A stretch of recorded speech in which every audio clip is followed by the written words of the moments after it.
En tout cas, merci à tennisdetable.com pour cette interview. Ça me fait vraiment chaud au cœur. Merci de m'interviewer. Peux-tu te présenter tout d'abord aux fans de tennisdetable.com? Donc, mon surnom c'est Wangui, comme vous l'avez constaté. Mon prénom est Alexandre, mon nom est Pino. Je joue au Chénet Tennis de Table depuis que j'ai 13 ans. Donc, j'en ai 32 actuellement. Je suis toujours resté au club du Chénet, mais je suis parti 1 an au club de Versailles pour un petit changement. J'ai passé mon diplôme d'entraîneur.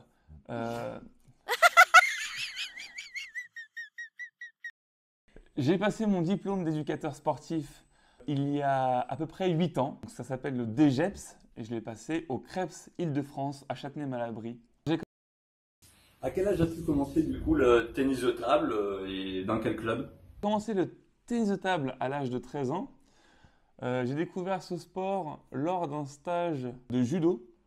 À la fin du stage, on a fait un tournoi de ping-pong et comme j'ai gagné, je me suis dit que je me débrouillais plutôt bien. J'ai commencé le tennis de table par la suite, l'année d'après. Parlons maintenant un petit peu de ta chaîne, ONG Ping. Tout d'abord, pourquoi ce nom? Qu'est-ce qui t'a poussé à créer cette chaîne YouTube? Du coup, j'ai créé ma chaîne Wangui Ping. Donc, pourquoi Wangui Ping? On m'a toujours surnommé Wangui quand j'étais au club du Chénet, en référence à Wang Liqin et son gros coup droit. Donc, c'était plutôt flatteur. Et c'est vraiment resté. C'est pour ça que j'ai voulu appeler ma chaîne Wangui Ping par la suite. Donc, dans cette chaîne, il se tournent des vlogs de mes compétitions, là où je pars en tournoi. Et lors de ces vlogs, il y a des interviews, il peut y avoir des défis aussi que je réalise. J'essaie de lier l'utile à l'agréable pour essayer de rigoler un petit peu tout en jouant et en exerçant ma passion. Alors, je n'ai pas particulièrement d'objectif pour Wangui Ping. Je vais essayer de développer au maximum la chaîne. J'adore faire des vidéos, j'adore jouer encore, donc je prends du plaisir. Pour ce qui est de la suite, on verra peut-être plus me tourner vers les tutos par la suite. Tout ce qui est entraînement.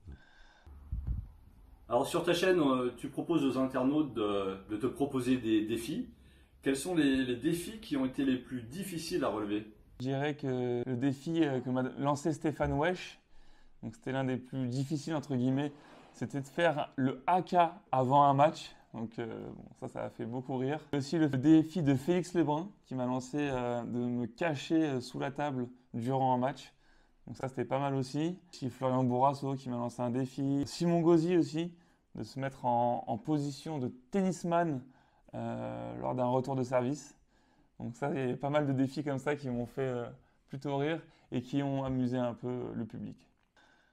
Est-ce que tu as tes meilleurs trick shots? Alors, pour ce qui est des meilleurs trick shots, j'en ai pas vraiment fait et c'est un petit peu aussi l'avenir de ma chaîne. Justement, je vais essayer d'en faire un petit peu plus avec les tutos, plus de format court, trick shot, tuto. Mais là, pour l'instant, non, je me suis pas encore aventuré là-dedans. Nous faire un petit best-of de tes plus beaux points. Alors, mes plus beaux points dans toute ma carrière, je pense qu'ils n'ont pas été filmés. Mais là, récemment, j'ai fait quelques points sympas. Sur Mathieu de Saint-Hilaire, il y en a un ou deux sympas. Après, en compétition, il m'est arrivé de rentrer des roulettes. Euh, voilà, plutôt longs échanges en général. Mais rien d'extraordinaire encore. Voilà, enfin, si tu veux dire un petit mot sur tennisdetable.com, est-ce que tu connais le site internet? Est-ce que tu le consultes? Quelles sont les rubriques par exemple que tu préfères ou autres? Voilà. Merci en tout cas pour cette interview. Et bien sûr que je connaissais tennisdetable.com. C'est vrai qu'avant, quand je faisais beaucoup de tournois quand j'étais jeune, avant de faire un tournoi, j'allais me rendre sur justement le forum pour voir un petit peu ce que les gens disaient sur le tournoi, le bon, le mauvais. C'était toujours intéressant de voir ce qu'ils pouvaient se dire là-dessus. Et ça a toujours été un site que j'appréciais. Donc très, très content de pouvoir échanger avec vous. En tout cas, je vous remercie grandement pour l'interview. C'était top. J'espère on se verra prochainement pour échanger en direct. N'hésitez pas à suivre les aventures de Wangui donc sur YouTube. Je suis sur TikTok maintenant. Et pour tout ce qui est de mon quotidien, c'est sur Instagram que je transfère les informations. Donc n'hésitez pas à me suivre sur toutes les plateformes. J'ai aussi Seping qui est mon sponsor dans tout ce qui est textile et matériel. J'ai aussi maintenant un coiffeur qui me suit, donc c'est drôle, qui est près de chez moi. Et suivez Wangui, avec Wangui, c'est pas fini!